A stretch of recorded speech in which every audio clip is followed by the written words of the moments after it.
Hello everyone. तो मैं hope करता हूँ सभी ठीक होंगे। अंकित भैया जैसे कि सबकी इंटरव्यू लेते हैं, तो आज मैं अंकित भैया की इंटरव्यू लूँगा। तो ये सारी इंटरव्यू बेस्ड होगी फ्रेंडशिप कॉलेज के बारे में, और मेनली हम फोकस करेंगे कि लंदन सिटी कैसी है, यहाँ पर आने की एडवांटेजेस क्या हैं और डिसएडवांटेजेस, जॉब अपॉर्चुनिटीज़ और रेंट वगैरह। तो हम वेलकम करते हैं अंकित भैया का हमारी वीडियो में। तो नमस्कार दोस्तों, जैसे कि आपको पता है कि ब्रजेश कुमार ने मुझे आप लोगों के साथ इंट्रोड्यूस करवाया। तो वैसे तो मैं इंटरव्यू लेता हूँ इंटरनेशनल स्टूडेंट्स के, बट आज ब्रजेश कुमार मेरा इंटरव्यू लेगा। और मुझे काफ़ी ज़्यादा मैसेज आए थे कि फ्रेंडशिप कॉलेज के बारे में कि क्या एडवांटेज क्या डिसएडवांटेज है, जो कि फ्यूचर में जो स्टूडेंट आने वाले हैं स्पेशली सितंबर इनटेक में, तो वो जानना चाहते हैं कि हाँ कॉस्ट ऑफ लिविंग क्या है, हाउसेस के रेंट क्या है और क्या फ़ायदे हैं फ्रेंडशिप कॉलेज में पढ़ने के। और स्पेसिफिकली उनको जो टेंशन होती है वो ये होती है कि जॉब अपॉर्चुनिटीज़ क्या। तो आज की वीडियो में मैं आपको बताऊँगा कि क्या फ़ायदे हैं, क्या नुकसान है लंदन ओंटारियो में आने के, मतलब सिटी में आने के, और फ्रेंडशिप कॉलेज में पढ़ने के क्या मतलब उनको फ्यूचर में कितनी हेल्प हो सकती है। तो आज की वीडियो में जो भी मेरा एक्सपीरियंस रहा, क्योंकि मैं लंदन ओंटारियो में रहा हूँ, और जो भी मेरा एक्सपीरियंस रहा, जो भी मैंने वहाँ पे देखा सुना, तो वो पूरा मैं आज की वीडियो में बिल्कुल अच्छी तरह सबको समझाऊंगा, ताकि आपको जो आने वाले स्टूडेंट हैं इस वीडियो को देख के आपको एक पूरी क्लियर पिक्चर मिल जाए और आपको काफ़ी ज़्यादा हेल्प हो। स्टार्ट करते हैं फर्स्ट क्वेश्चन से। तो फर्स्ट क्वेश्चन ये है कि आपने मेनली फ्रेंडशिप कॉलेज और लंदन कैंपस क्यों चूज़ किया, और आपकी प्रीवियस स्टडी बैकग्राउंड क्या था? तो सबसे पहले मैं आप बता दूं कि जो मेरी बैकग्राउंड है वो फूड साइंस एंड टेक्नोलॉजी है। तो मैंने 2021 में अप्लाई की थी ये कोर्स। तो मैंने और भी जैसे होता है कि लोग सोचते हैं कि जीटी एरिया में जाना, मतलब जीटी एरिया मतलब जैसे हो गया आपका टोरंटो हो गया, आपका ब्रैम्पटन मिसिसागा। तो मैंने यहाँ पे भी कॉलेजेस में अप्लाई किया था। और क्योंकि आपको पता है कि आफ्टर मास्टर्स और जो स्टडी आपने लेनी पड़ती है थोड़ी वो रेलिवेंट स्टडी होनी चाहिए, तो मैं फूड साइंस से रिलेटेड स्टडी ही ढूंढ रहा था यहाँ पे। तो वो कुछ कॉलेजेस में ही मुझे मिल रही थी, क्योंकि मुझे 1 साल का प्रोग्राम पहले मुझे चाहिए था। तो जो मैंने प्रोग्राम और भी अप्लाई किया था, मैंने कोनेस्टोगा कॉलेज में अप्लाई किया था, और उसके बाद फैनशो में अप्लाई किया था, फिर सेंटिल में अप्लाई किया था, बट मुझे कहीं से ऑफर लेटर नहीं आई थी। और जो लास्ट में मैंने जो अप्लाई किया था वो फैनशो कॉलेज ही था। तो मैंने यहाँ पे फूड प्रोसेसिंग और ऑपरेशन लीडरशिप जो कोर्स था वो मैंने अप्लाई किया था, तो उसकी ऑफर लेटर मुझे आ गई थी। तो जैसे आपको पता कि हर स्टूडेंट की एक ड्रीम होती है कि वो जीटी एरिया में रहे, मतलब ब्रैम्पटन मिसिसागा टोरंटो में, क्योंकि सबके जो रिलेटिव होते हैं तो वो इसी एरिया में होते हैं। तो यहाँ पे सेटल होना काफ़ी ज़्यादा ईजी है, क्योंकि यहाँ पे कल्चरल आपको एक शौक नहीं मिलता। जैसे क्योंकि यहाँ पे आपकी कम्युनिटी अपनी होती है, इंडियन से आप मोस्टली सबसे यहाँ पे, पंजाबीज यहाँ पे, गुजराती यहाँ पे। तो इसी मेरा भी माइंडसेट पहले यही था, और मेरे जो दोस्त थे मजिंदर सिंह वो भी यहीं पे थे। तो इसी करके मेरा भी जो मन था कि मैं यहीं पे एडमिशन लूँ।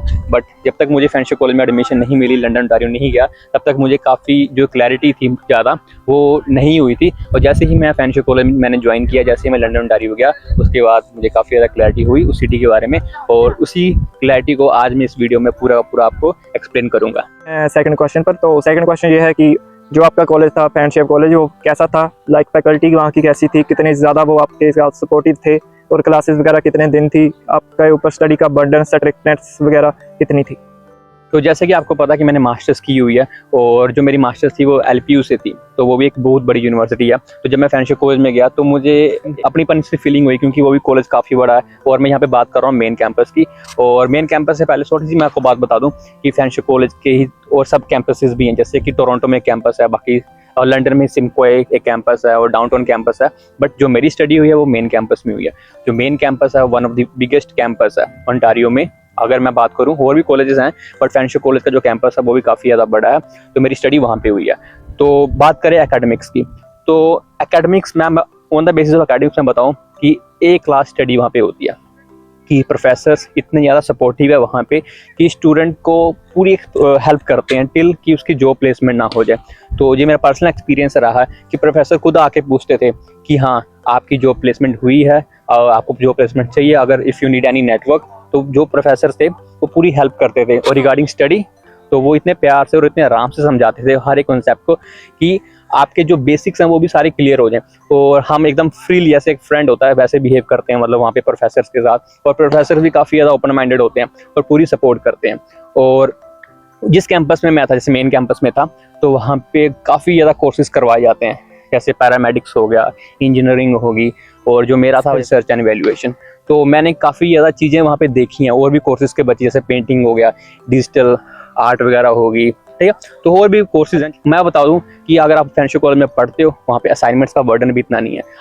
अगर आप रेगुलर हो, अगर आप वहाँ पे रेगुलर पढ़ रहे हो, और अपनी असाइनमेंट्स टाइम से सबमिट कर रहे हो तो कोई ऐसी स्ट्रिक्टनेस नहीं है। आपको क्या करना है, आपको क्लासेस में आना है, आपकी जो असाइनमेंट्स है उसको अच्छे से समझना है। अगर if you still need some time, still need some guidance, तो वो भी आपको फैंशो कॉलेज में फ्री में ट्यूशन क्लासेस भी आपको मिलती हैं। और आपको अगर मैथ्स की ट्यूशन चाहिए तो वो भी सब कुछ फ्री आपको मिलती है। तो अब नेक्स्ट क्वेश्चन बेस्ड ऑन थोड़ा सा रियलिटी पे होगा कि जो मेन कंसर्न बच्चों का होता है वो होता है फीस निकालना। तो मेनली क्वेश्चन ये है कि जैसे आपका कॉलेज फैनशेप लंदन में था मेन कैंपस, वहाँ पर आपकी क्लासेस भी होंगी, जैसे कि आपका फर्स्ट सेम ऑनलाइन था बट ऑफलाइन भी हुआ बाद में। तो ऑफलाइन में आपको जॉब ढूंढने में और अवेलेबिलिटी में कितनी तकलीफ आई, और जॉब अपॉर्चुनिटीज़ कितनी ज़्यादा इंडस्ट्रियल एरिया है वहाँ पर कि नहीं, कंपटीशन जॉब ढूंढने में कितना है। तो ठीक है, अब जैसे इन्होंने जॉब अपॉर्चुनिटी के बारे में पूछ लिया तो अभी मैं क्लियर कट बता दूंगा आपको। अगर आप एज ए स्टूडेंट आते हो और पार्ट टाइम है तो आपकी जो जॉब है वो डिपेंड करती है आपके रेफरेंस सिस्टम पे, और दूसरी आपके डिपेंड करती है आपकी अवेलेबिलिटी पे, मतलब आपके कॉलेज में कितने दिन क्लासेस होती हैं। तो मोस्टली मेन कैंपस में 3 से 4 दिन क्लासेस होती हैं। और ये क्वेश्चन काफ़ी टाइम मुझे पूछा जाता है बच्चों के द्वारा कि हाँ इस कोर्स की क्लासेस कितने दिन होती हैं। तो मैं क्लियर कट आज बता दे रहा हूँ, 3 से 4 दिन और 5 दिन भी हो सकती हैं, डिपेंड करता है कोर्सेज पे। तो उसके बाद आप ट्राई करते हो कि आपको पार्ट टाइम जॉब चाहिए। और जो भी एक एम्प्लॉयर होता है वो ये चाहता है कि जो भी वहाँ पे स्टूडेंट या कोई भी काम लेने आ रहा है उसकी अवेलेबिलिटी ज़्यादा हो, ठीक है। तो जो भी वहाँ पे जो लंदन में जॉब अपॉर्चुनिटीज़ हैं बट वो डिपेंड करती हैं आपकी अवेलेबिलिटी पे। और जो दूसरा फैक्टर जो कि वहाँ पे डिपेंड करता है वो है रेफरेंस सिस्टम पे। अगर आपके पास रेफरेंस स्ट्रॉन्ग है तो आपको काम ढूंढने में आसानी होगी। अगर आपके पास रेफरेंस नहीं है फिर आपको कम से कम 1 महीने से लेकर 1.5 महीना स्टार्टिंग में लग जाता है, क्योंकि आपको सेटल डाउन होना पड़ता है वहाँ पे, फिर चीज़ें देखनी पड़ती है और आपको अपने रिज्यूमे में भी चेंजेस करने पड़ते हैं। तो मेरी काफ़ी ऐसी वीडियोज़ हैं जो आप देख सकते हो कि जॉब कैसे आप ढूंढ सकते हो और क्या क्या मिस्टेक्स करते हो जॉब ढूंढते हुए, तो आप मेरी वो वीडियो भी फॉलो कर सकते हो।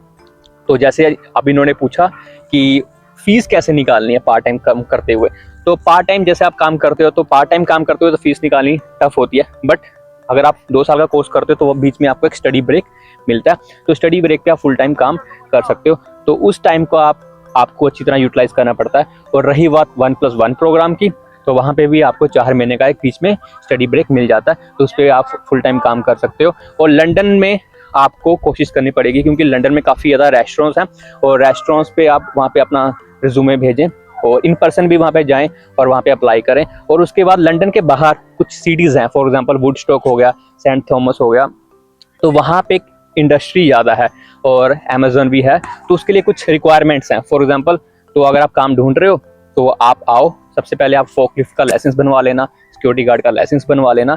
तो ये 3-4 फैक्टर हैं जो कि आपको अपने साथ कैरी आउट करने हैं ताकि आपको जॉब ढूंढने में आसानी हो। थोड़ा सा पिछले क्वेश्चन से थोड़ा सा रिलेट करेगा क्योंकि जो क्वेश्चन है ये बेस्ड होगा ट्रांसपोर्टेशन पे, क्योंकि जब बच्चा नया यहाँ पर आता है तो हर एक कैपेबल नहीं होता कि हम गाड़ी खरीद लें।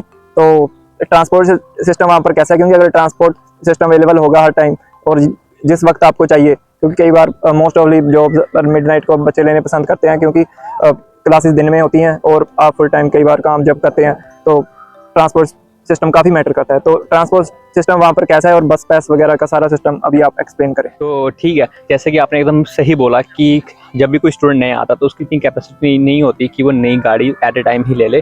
तो अभी हम ट्रांसपोर्टेशन के बारे में बात करते हैं। तो मैं यहाँ पे बता दूँ, अगर आप फैंशो कॉलेज में एडमिशन लेते हो तो आपकी ट्यूशन फीस में ही इंक्लूडेड होता है आपका बस पास, मतलब आपको एक स्टूडेंट आईडी कार्ड दिया जाता है, उसको हम फैन कार्ड भी बोलते हैं, क्योंकि आप फैंशो कॉलेज में पढ़ते हो तो उसको हम बोलते हैं फैन कार्ड।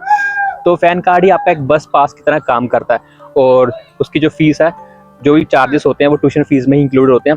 उसका जो फायदा वो ये है कि आप पूरे London, with in London boundary में आप कहीं पे भी ट्रैवल कर सकते हैं। यहाँ पे लंदन जो ट्रांजिट सिस्टम है जहाँ तक बसेस चलती हैं, ठीक है। अब बात करते हैं कि आपको बसेस कहाँ से मिलेंगी।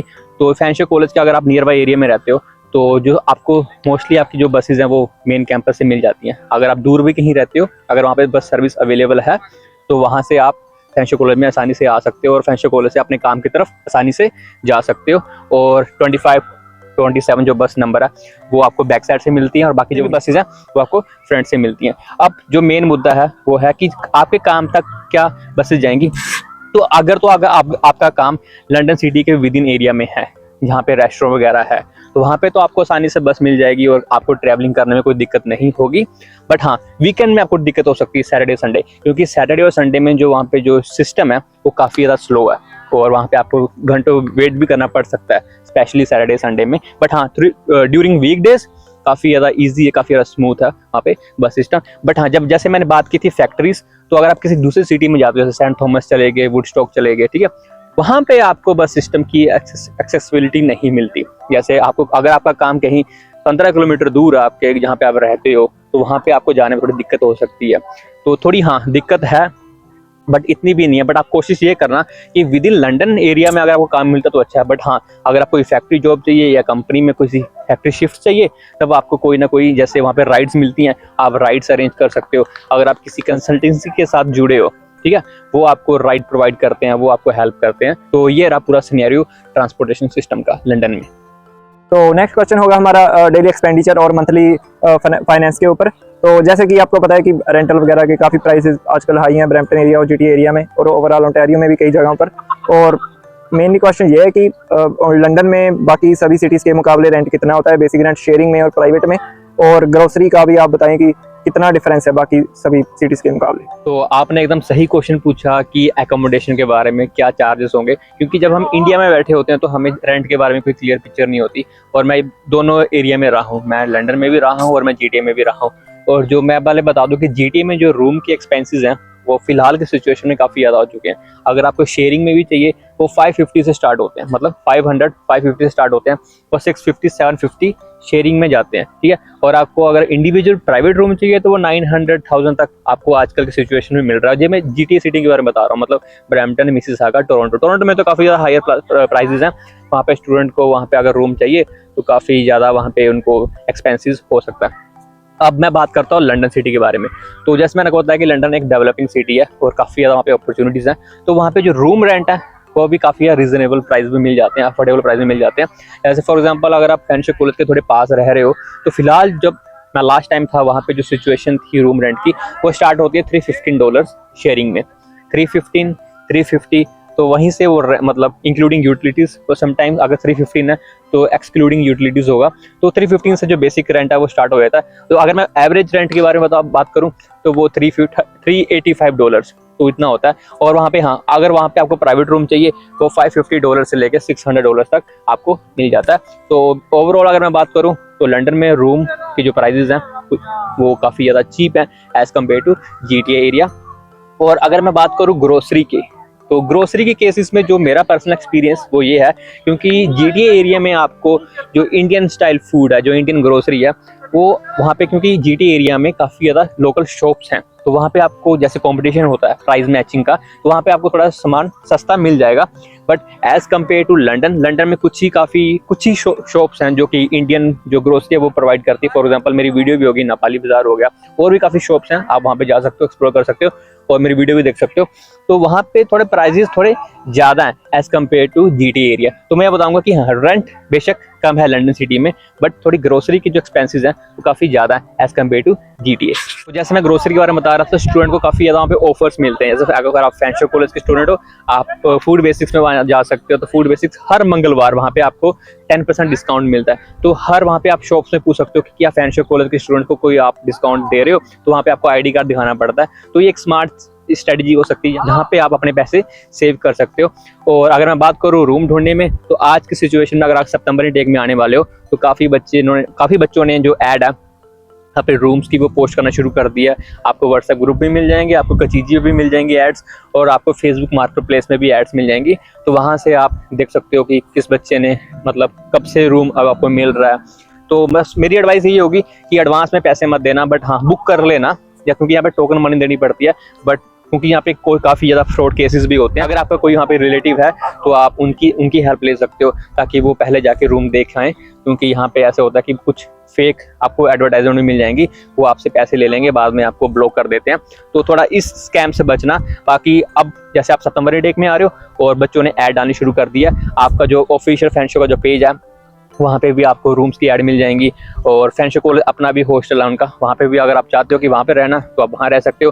और फेंशर कॉलेज के एकदम सामने ही फाउंड्री फर्स्ट भी है, तो वहाँ पे भी आप रूम देख सकते हो। और बुकिंग आप एडवांस में कराओगे तभी आपको फायदा है, क्योंकि इतनी भीड़ होती है तो बाद में आपको रूम नहीं मिलते। और मैं एडवाइस यही होगी कि आप अगर आपको रूम चाहिए तो फेंशर कॉलेज के आसपास एरिया में ही रहना, क्योंकि वहीं पे सबसे ज़्यादा आपको ग्रोसरी शॉप से मिल जाएगी। क्योंकि अगर आपके पास कार नहीं है तो फैंशे कॉलेज के पास में ही आप रूम ढूंढें, वहीं से आपको सारी बस सिस्टम मिल जाएगा, क्योंकि बस स्टॉप भी पास में होगा, तो सारी आपको एक्सेस मिल जाएगी। तो हमारा नेक्स्ट क्वेश्चन ये होगा कि फैंशे में कोप का क्या प्रोसीजर है, और कोप मैंडेटरी है कि नहीं, किन कोर्सेज में मैंडेटरी है और नहीं है, और कोप में आपको पेमेंट मिलती है, सैलरी मिलती है, या फिर वो अनपेड होती है। तो जैसे इन्होंने कोऑप के बारे में पूछा, तो मैं पहले बता दूं, एक लाइन में मैं पूरे कंटेंट को समराइज कर देता हूँ। फैंशे कॉलेज में जो प्रेफरेंस है वो पेड कोऑप की होती है। मतलब यहाँ पे जो फैकल्टी है, जहाँ पे जो प्लेसमेंट सेंटर भी है, कोऑप सेंटर जिसको आप बोलते हो, वो यही प्रेफर करता है कि स्टूडेंट्स को पेड कोऑप मिले, और इतनी ज़्यादा हेल्प करते हैं ये स्टूडेंट्स की कि इससे अच्छा एक्सपीरियंस मैंने आज तक किसी कॉलेज में नहीं देखा। तो यहाँ पे जो स्टूडेंट्स हैं उसको यही बोलते हैं कि आपको पेड कोऑप मिलेगी, और हेल्प पूरी करते हैं। मतलब यहाँ पे पेजेस बनाए जाते हैं ताकि स्टूडेंट वहाँ पे जॉब अपॉर्चुनिटी डालते हैं, ताकि स्टूडेंट वहाँ पे अप्लाई करें। और कोऑप ढूंढने से पहले यहाँ पे मॉक इंटरव्यू भी कंडक्ट करवाए जाते हैं, ताकि स्टूडेंट्स को एक एक्सपीरियंस मिल जाए, एक्सपोजर मिल जाए कि किस तरह के वहाँ पे क्वेश्चंस पूछे जा सकते हैं। तो ओवरऑल मैं अगर बात करूँ तो यहाँ पे जो कोऑप का सिस्टम है, प्रोफेसर इतनी ज़्यादा हेल्प करते हैं, और यहाँ पे स्टूडेंट्स को मोस्टली पेड कोऑप ही मिलती है। तो नेक्स्ट क्वेश्चन का पार्ट शुरू करते हैं। ये क्वेश्चन थोड़े से पिछले क्वेश्चन से डिफरेंस हो गए, क्योंकि यहाँ पर थोड़ी सी शायद डिसएडवांटेज की बात हो सकती है। तो फर्स्ट क्वेश्चन ये है कि जैसे कि कल्चर डिफरेंस की बात होगी, जैसे GTA में, ब्रैम्पटन एरिया में काफ़ी हमारे इंडियन ओरिजिन के लोग हैं, काफ़ी ब्राउन पीपल हैं, तो यहाँ पर थोड़ा सा अपनापन सा लगता है। बट कई सिटीज़ होती हैं वहाँ पर कल्चरल डिफरेंस काफ़ी ज़्यादा आ जाता है, क्योंकि वहाँ पर हमारी अपनी पॉपुलेशन कम होती है। तो इंक्लूडिंग जॉब अपॉर्चुनिटी और बाकी कल्चर में घुलने मिलने में कहीं आपको रेसिज्म वगैरह फेस करना तो नहीं पड़ता। अगर करना पड़ता है तो कितना है, रेयर है या फिर ज़्यादा है। तो जैसे इन्होंने बोला कि थोड़ा डिसएडवांटेज के बारे में बात कर लूँ, तो कल्चरल जो एक चेंज आता है, जो कल्चरल शॉक बोलते हैं, तो ये आपके लिए एडवांटेज का काम भी करता है और डिसएडवांटेज का काम भी करता है। क्योंकि जो कनाडा है वहाँ पे आपको इंग्लिश बोलनी पड़ती है। तो समटाइम्स अगर आप ऐसे सिटी में चले जाते हो जहाँ पे इंग्लिश ही वहाँ पे बोली जाती है मैक्सिमम, और यहाँ पे कैनेडियन से मोस्टली रहते हैं, क्योंकि जो उनका जो रहने का तरीका है, जो उनकी लैंग्वेज है, जो उनका कल्चर है, वो टोटली डिफरेंट है एज़ कम्पेयर टू हमारा। क्योंकि अगर मोस्टली जैसे मैंने आपको बताया, आप प्रेफरेंस देते हो कि आप GTA एरिया में ही आएँ, क्योंकि यहाँ पे आपको अपनी कम्युनिटी मिलती है। बट जब आप लंदन जाते हो वहाँ पे मोस्टली कैनेडियंस हैं। तो हाँ, सबसे पहले आपको लैंग्वेज का इशू होता है, बट लैंग्वेज का इशू होना नहीं चाहिए, क्योंकि जो आपकी फर्स्ट रिक्वायरमेंट होती है यहाँ पे आने की, वो आइल्स होती है, मतलब इंग्लिश। अगर आप किसी कंट्री में आ रहे हो तो आपको वहाँ की जो लैंग्वेज है वो आनी चाहिए, वो आपको बोलनी पड़ती है। अब मैं बात करता हूँ जॉब्स की। हाँ, यहाँ पे जैसे मोस्टली कैनेडियंस जो HR होती हैं, तो वो भी प्रेफरेंस देते हैं कैनेडियन सिटीजन्स को, क्योंकि उनका भी जो फर्स्ट राइट है वो उनका होता है, जो कि यहाँ के सिटीजन है कि उनको भी काम चाहिए, तो फर्स्ट राइट, फर्स्ट प्रेफरेंस उनको देता है। तो ये थोड़ी एक डिसएडवांटेज हो जाती है स्टूडेंट्स को, क्योंकि स्टूडेंट्स की जो अवेलेबिलिटी होती है वो भी कम होती है, और काम भी उनको 20 आवर्स ही करना पड़ता है। अगर आपकी फुल टाइम अवेलेबिलिटी है, अगर आपकी स्किल है, तो वो आपके हायरिंग के चांसेस ज़्यादा हो जाते हैं। बट जब हम बात करते हैं कि लेस अवेलेबिलिटी और 20 आवर्स वर्क, तब यहाँ थोड़ा दिक्कत होती है। और वहाँ पे इस केस में जो HR होते हैं, वो जो कैनेडियन सिटीजन होते हैं, उनको प्रेफरेंस वहाँ पे सबसे ज़्यादा देते हैं। और इसी चीज़ को अगर मैं एडवांटेज में बोलूँ तो वो ये है कि अगर आप किसी कंट्री में आए हो तो आपको उस कंट्री के बारे में जानना चाहिए, तो यहाँ के कल्चर के बारे में सीखो। तो जब तक मैं लंदन नहीं गया था तब तक मैंने यहाँ के जो उनके फेस्टिवल्स होते हैं, यहाँ पे उनका कल्चर होता है, वो मैंने नहीं देखा। तो इनका भी जो कल्चर आ रहा है, जो इनकी जो सोच है, वो भी काफ़ी ज़्यादा अच्छी है। तो आपको काफ़ी ज़्यादा अपॉर्चुनिटी मिलती है प्रोफेशनली ग्रो होने में, क्योंकि मोस्टली आप कैनेडियन से बात करते हो, उनका पॉइंट ऑफ व्यू जानते हो, उनकी थिंकिंग के बारे में जानते हो, आप प्रोफेशनली ग्रो होते हो। और क्या होता है कि आपके नेटवर्क बनते हैं, और आप जो फ्यूचर में अगर आपको किसी प्रोफेशनली ग्रो करना है, आप प्रोफेशनली ग्रो भी होने के आपके चांसेस ज़्यादा होते हैं। तो जैसे कि आपने मेन जो कंसर्न होते हैं, क्वेश्चन होते हैं सभी के यहाँ पर आने के पहले, तो वो हमने कवर कर लिए हैं। बट कुछ चीज़ें जो छोटे छोटे पॉइंट हैं वो हम एक बार में कवर करेंगे। तो मेन क्वेश्चन यही है कि अगर कुछ छिपी हुई डिसएडवांटेजेस या फिर कुछ माइनर या फिर बड़े पॉइंट्स रह चुके हैं कि जिनकी वजह से आपको लंदन में नहीं आना चाहिए, जो कि मुझे लगता है काफ़ी कम होंगे, तो वो आप गिनवा दें। तो ठीक है, अब मैं थोड़े कंसर्न डिस्कस करूंगा। जैसे मैंने आपको बताया कि लंदन में पार्ट टाइम काम तो मिल जाता है, बट पार्ट टाइम काम की कुछ कंडीशंस है। फॉर एग्जांपल, वो अगर आपको काम दे रहे हैं तो आपको बेसिक पे काम देंगे। फॉर एग्जांपल, अभी जो करंट सिचुएशन में जो बेसिक पे चल रही है वो है $1550। हाँ, आपको काम मिल जाएगा, बट जो आपकी पे होगी वो $1550 होगी पर आवर। तो ये मुझे डिसएडवांटेज लगता है, क्योंकि अगर मैं GTA के एरिया से कंपेयर करूँ तो वहाँ पे जो मैक्सिमम पे ही वो 17 से शुरू होती है, 17, 19, 20। तो यहाँ पे जो पे रेट है वो काफ़ी ज़्यादा है GTA में। पर अगर मैं लंदन की बात करूँ तो वो बेसिक पे मोस्टली बच्चों की हायरिंग करते हैं। ठीक है। एक पॉइंट तो ये पे का हो गया। दूसरा पॉइंट हो गया ट्रांसपोर्टेशन का, जैसे मैंने आपको बोला, अगर आपको ज़्यादा पे चाहिए वो लंदन सिटी के बाहर आपको जैसे कंपनीज होगी, फैक्ट्रीज होगी, वहाँ पे आपको ज़्यादा पे मिलती है। पर वहाँ पे जाने के लिए आपको राइड चाहिए होती है, तो वो वहाँ पे सारा जो भी आपकी कैलकुलेशन होती है बराबर होती है, क्योंकि राइड वाले भी जो होते हैं वो कम से कम 10 से 15 डॉलर्स लेते हैं पर डे के। हाँ, ये थोड़ी डिसएडवांटेज है लंदन में, बट हाँ, लंदन में आप आ रहे हो, फ्रेंडशिप कॉलेज आपने चूज़ किया, it is one of the best college. Friendship college academic wise और प्रोफेशनली ग्रो होना है तो London city is the best, क्योंकि आप यहाँ पे आपको कल्चरल डिफरेंट लोगों से मिलते हो और काफ़ी कुछ आप सीखते हो।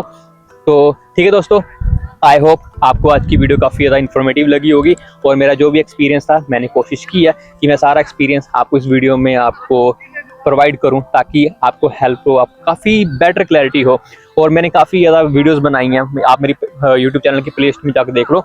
मैंने लंदन डायरीज़ के जो एक टाइटल होगा लंदन डायरीज़, वहाँ पे मैंने काफ़ी ज़्यादा वीडियोस बनाई हैं, और कॉलेज डायरीज़, कॉलेज लाइफ के बारे में मैंने काफ़ी ज़्यादा डिस्कस किया, तो वहाँ पे भी काफ़ी ज़्यादा आपको आइडिया मिल जाएगा। और मैंने जॉब्स कैसे ढूंढनी है और क्या बच्चे जॉब्स में गलतियाँ करते हैं ढूंढते हुए, वो भी मैंने वीडियोस बनाई हैं। तो आप सारी की सारी वीडियोस एक्सप्लोर करें। अगर आपको कोई डाउट होगी, आप हम दोनों में से किसी को भी कांटेक्ट कर सकते हो।